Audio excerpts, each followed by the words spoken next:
안녕하세요. IT조선 이진입니다. IT조선 김평화 기자입니다. IT조선 장미 기자입니다. IT조선은 올해 그 개인 스마트폰 속 정보를 보호하자 이런 취지로 세이프 스마트폰 캠페인을 연중으로 진행하고 있습니다. 매주 하니까 많은 관심 부탁드리겠습니다.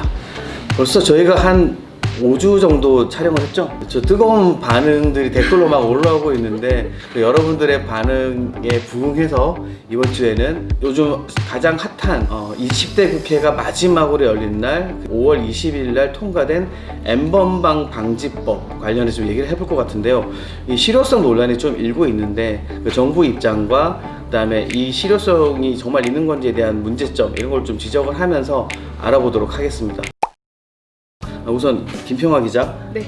전기통신사업자 사업법 및 정보통신망법 개정안에 따른 그 새롭게 추가된 법이에요. 네. 말 그대로 그간 좀 크게 이슈가 됐던 N번방을 제2 N번방 사태를 막겠다라는 취지로 이제 그 새롭게 마련된 법안이고요. 네. 그 네이버나 구글 등의 어떤 플랫폼 기업, 인터넷 기업들이 자체적으로 어떤 불법 콘텐츠를 삭제하도록 어떤 기술적인 조치 의무를 지니는 것이 골자이고요. 이렇게 이제 법이 생겨났는데 만약 이제 의무를 위반을 하면은 3년 이하의 징역이나 혹은 이제 1억 원 이하의 벌금이 처해지도록 사업자에게 부과되는 법입니다. 양들 규정이 굉장히 좀 강하네요. 네, 좀 세죠. 그럼 실효성 논란이 왜 일어나는 거죠? 일단 인터넷 기업 입장에서는 이제 아무래도 앞서 말씀해 주신 것처럼 처벌이 강하게 이제 들어가는 네. 거잖아요. 네. 그러다 보니까 이제 책임을 떠넘겨서 강제를 하는 것이 아니냐라는 얘기도 나오는데요. 정부가 사업자한테 책임을 떠넘긴다. 네, 왜냐하면 이게 사업자 입장에서는 이거를 다 삭제를 하려면 아무래도 신고가 들어오는 것만 삭제해서는 한계가 있잖아요. 그렇다 보면 이제 일일이 그런 게시물들을 다 검토를 하고 또 미리 방지하기 위해서는 그런 일종의 검열이 필요한 건데 과연 그게 가능한 것이냐라는 게시물로 등록되는 모든 콘텐츠를 사업자가 다 일일이 확인해야 된다는 거죠? 사실 법의 취지는 그게 아니지만 네. 이 법을 지키기 위해서는 그런 어떤 일종의 확인 절차가 필요할 수밖에 없는 것이죠. 네. 어떻게 생각하세요?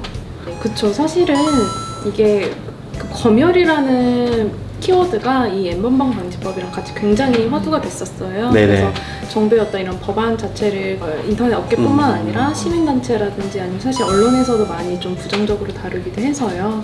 취지 자체가 사실은 N번방에 따른 그런 피해를 막기 위한 어떤 정부의 조치로서 취해지는 것이기도 하고 네. 보통 관련 업계에서는 이제 하루 정도를 골든타임으로 보고 있거든요. 영상 유포 전에 이 영상을 어떻게 하면 좀 방지할 수 있을지, 몬캠 같은 경우에 그런 어떤 다양한 이제 영상들이, 불법 영상들이 있다 보니까 네. 그것들을 1일 안에 이제 그 사실은 지우거나 이제 유포가 되지 못하도록 막아야 되는데 사실 이거 자체를 전부 다 막진 못하더라도 사실은 이제 그 플랫폼 상에 어떤 콘텐츠가 올라왔을 때 가장 먼저 조치를 취할 수 있는 그런 대상 자체가 사실 인터넷 사업자이기 때문에 정부가 좀 더 약간 그런 골든타임을 좀 더 빨리 당기는 측면에서 좀 더 이 법안 자체를 좀 마련하지 않았나, 네, 이런 얘기도 나오는 것 같습니다. 인터넷 사업자의 역할도 당연히 중요하죠. 그런 삭제를 할 수 있는 어떤 권한을 가지고 있으니까요. 근데 또 한편으로는 이제 실효성 문제가 나오는 이유가 이제 해외 사업자에게는 이러한 책임이 아무래도 부과가 되지 않는다는 문제점이 있습니다. 안 될 수도 있는 건 아니냐? 네, 그렇죠. 그렇죠. 왜냐하면 네. N번방 사건도 사실 텔레그램이라는 메신저를 통해서 이제 좀 촉발이 됐잖아요. 그렇죠. 텔레그램 본사가 어디 있는지도 몰라요. 네, 그렇죠. 다 숨겨져 있어요. 네. 그래서 그런 이제 뭐 요즘은 10대들 같은 경우는 페이스북도 많이 쓰고 이제 해외 플랫폼 사업자의 그런 플랫폼을 많이 다루고 있는데요. 네. 이런 기업들에게 과연 이 N번방 방지법의 의무를 부과할 수 있느냐라는 좀 얘기가 나오면서 실효성 논란이 더 강화가 되는 것 같습니다. 글로벌 IT 기업들 이제 메신저 프로그램 같은 경우에 이런 업체들도 이 법의 적용을 받을 수 있나요? 사실 이것도 정부가 인정을 하기는 해요. 지금 당장 네이버나 혹은 카카오에서 취해진 어떤 법적 테두리를 네. 방금 말씀 주신 대로 텔레그램 혹은 최근에 디스코드라든지 뭐 다른 또 보안성이 높은 메신저들이 좀 얘기가 나왔는데요. 그렇죠. N번방 방지법은 네. 텔레그램 때문에 사실은 발생한 거니까. 그렇죠. 사실은 그것 네. 때문에 사실 이야기가 나왔는데 정부 입장에서는 일단은 시작하는 그런 취지 자체가 중요하다라는 거예요. 그래서 일단은 한 발을 떼면서 이런 어떤 법적 이제 규제를 마련한 후에 이제 해외 기구라든지 이제 국가들과의 어떤 혹은 이제 또 공조. 이제 예, 그런 네. 기업들과의 공조를 통해서 어떤 이런 법의 취지라든지 이런 것들을 확산하면서 좀 더 그렇게 하다 보면 좀 이런 우려보다는 좀 법의 이제 실효성이 높아질 수 있다라는 입장인 거죠. 네. 그러니까 뭐 협력하는 방법은 여러 가지가 있는데 뭐 저도 알고 있기로는 네. 여기의 규정, 국외에서 벌어진 그 행위라고 해도 국내에 영향을 줄 경우 국내법을 적용해서 처벌할 수 있다 이런 네. 규정이거든요. 그러니까 정부도 그래서 국내에 이제 페이스북이나 구글 같은 경우에는 법률 대리인을 지정을 해서 의무화하는 제도도 시행을 하고 장 기자 얘기한 것처럼 그러면 본사가 어디 있는지도 모르는 텔레그램은 어떻게 할 거냐. 이건 사실 골치 아픈 문제거든요. 이걸 방지할 수 있을지 참 이게 숙제인 것 같고요. 이 사적 대화도 다 그러면 검열 대상이 되는 건가요?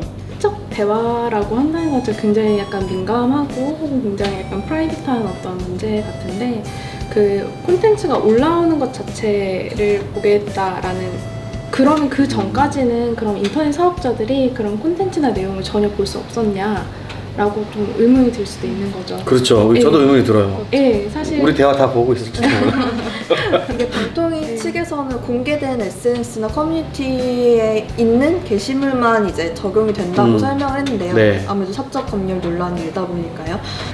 뭔가 익명성을 가지고 있고 네. 뭔가 드러나지 않고 그런 자신을 숨길 수 있는 어떤 그런 네. 공간에서 발생하다 보니까 네네. 이런 어쨌든 그것도 일종의 사적 대화로 그렇죠. 문제가 사적 수 대화가 있는 될 수도 있는 거잖아요. 거죠. 네. 네. 그리고 또 이제 10대들 이런 사건들이 뭐 랜덤 채팅이나 그런 좀 알려지지 않는 공간에서 많이 발생하고 있는데 그런 것들은 과연 어떻게 규제를 할 것인가 또 그런 걸 확인하기 위해서는 어쨌든 사생활 침해가 발생할 가능성이 을 배제를 할 수 없는데 그 부분은 어떻게 할 것인지에 대한 논의가 좀 필요한 것 같습니다.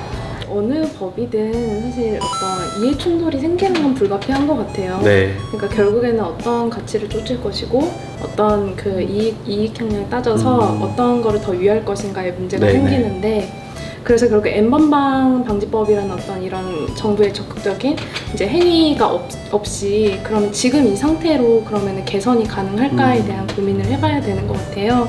그래서 인터넷 업계에서는 자율정책기구라 해서 KISO라고 해서 이제 자체적으로 잘 하고 있었다라고 얘기가 나오지만 최근에 이제 계속해서 화제가 된 몽캠 피싱만 해도 사실 전체 그 피해자의 절반 이상이 사실 미성년자이고 사실 네. 미성년자 전체 범위 안에서 그 여가부였나요? 그 2018년도 자료에 따르면 거진 한 90%, 80% 이상의 그런 어떤 미수, 이제 성적 착취 미수라든지 어떤 관련한 이제 성범죄가 스마트폰 기기 통해서 인터넷상에서 이루어진다는 거예요. 그런 차원에서 봤을 때 이 문제를 더 이상 어떤 자율적인 측면, 그리고 지금 하고 있는 측면에서 분명하게 어떤 개선할 수 있는 방법이 없다면 조금 결국에는 정부가 나설 수밖에 없는 맥락이 있지도 않나라는 생각이 드는 것 같습니다. 최근에 몽캠 피싱 방지하는 걸 또 방통위가 얘기한 것 같은데 이것도 좀 구멍이 있죠. 최근에 이제 원래 기존의 방통위에서 운영하는 사이버 안심도니라는 앱이 있었어요. 저희가 네네. 앞서 설명드린 패밀리 링크처럼 이제 자녀들의 스마트폰 관리를 돕는 어플인데요. 거기 이제 몽캠 피싱 방지 기능을 추가를 해서 이제 SNS 대화방에서 이런 뭐 영상 촬영을 하거나 사진을 오고 갈 때 좀 제한할 수 있는 기능을 도입을 했습니다. 그런데 이제 이 기능을 놓고도 조금 얘기가 나오는 게 앱 자체가 이제 안드로이드 폰에만 적용이 돼요. 그러다 보니까 아이폰은 안 돼요? 네, 이제 안드로이드에서 이제 국내 마켓인 원스토어라는 앱 스토어에서 다운로드를 받을 수 있는데요. 이제 iOS에서는 이제 사용이 안 되다 보니까 아무래도 10대들 사이에서 아이폰 이용률이 굉장히 높은데 이 부분이 좀 한계로 지적이 되고 있습니다. 그 뭐 애플 앱스토어에 들어가는 게 그렇게 어려운가요? 제가 잘 몰라서 그러는데. 방통위 측에서도 이 부분을 고민을 하고 있고 또 네. 중장기적으로 검토를 할 계획이라고 얘기는 했는데요. 아무래도 뭐 빠른 시일 내에 이게 이루어지지 않는다면 좀 실효성 문제는 계속 논의가 될 것 같고요. 이제 애플 앱스토어는 조금 그 규칙이 까다로운 것으로 알고 있습니다. 참 희한하네. 이게 공익 목적의 앱이면 사실 어느 나라가 운영하는 그 앱 장터가 됐든 간에 그냥 이 정도는 공정해가지고 될 수 있는 거 아니에요? 영상에 댓글을 달아주시면 특히 이런 콘텐츠 한번 다루고 싶다, 내 개인정보 보호할 때 이런 거 하고 싶다, 이런 내용들이 있으면 얼마든지 다뤄주십시오. 저희가 그 내용을 보고 좋은 의견 주신 분들께 아무튼 스타에서 파는 커피를 드실 수 있는 쿠폰을 좀 마음껏 팍팍 드릴 테니까 많은 참여 부탁드리겠습니다. 취재를 열심히 해주세요, 방통이. 실효성을 갖도록. 어찌되건 키는 방통이가 진 것 같습니다. 예, 이상 오늘 방송 여기서 마치겠습니다. 감사합니다.